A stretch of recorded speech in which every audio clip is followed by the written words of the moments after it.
নমস্কার বন্ধুরা, লবিসা হোম কুকিংয়ে তোমাদের সবাইকে স্বাগত। তো আমি আজকে একটা রেসিপি নিয়ে এসেছি, যেটা হলো বাচ্চাদের খুব প্রিয় সুজির চিজ বল। তো আমি প্রথমে কড়াইতে 1 কাপ জল দিয়ে দিয়েছি। এবার একটুখানি সাদা তেল দিয়েছি। এবার জলটা ফুটে আসার পর আমি একটু ধনেপাতা কুচি আর 1 চামচ অরিগানো দিচ্ছি।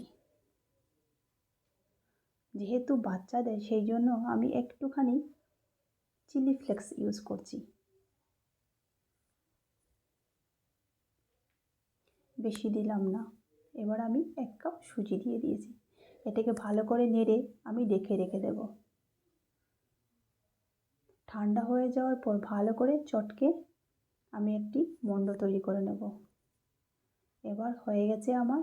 এর মধ্যে আমি দিয়ে দিলাম একটুখানি ময়দা আর 1/2 চা চামচ নুন দিয়ে আমি আবারও এটাকে চটকে নিলাম। দেখো, আমি চিজগুলোকে কিউব করে কেটে রেখেছি। এবার আমি হাতের মধ্যে একটু তেল লাগিয়ে নিয়েছি। তেল লাগিয়ে একে একে সব বলগুলো রেডি করে নিচ্ছি। বন্ধুরা, আমার চ্যানেলটাকে সাবস্ক্রাইব করে নিও। তো দেখো, একে একে আমার বলগুলো এইভাবে আমি রেডি করে নিচ্ছি। তো আমার সব বলগুলো রেডি হয়ে গেছে। এবার ভাজার পালা। তো আমি কড়াইতে সাদা তেল গরম করে রেখেছি, মিডিয়াম আছে। তো একে একে আমি সব বলগুলো এবার ভেজে নেব।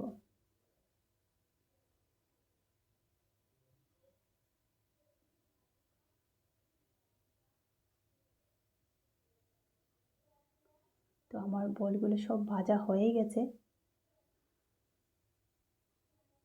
এবার আমি নামিয়ে নেব। নামিয়ে নিয়ে পরিবেশন করছি। তো বন্ধুরা, রেডি হয়ে গেল আমার সুজির চিজ বল। ঘরে অবশ্য বানাবে। Thank you.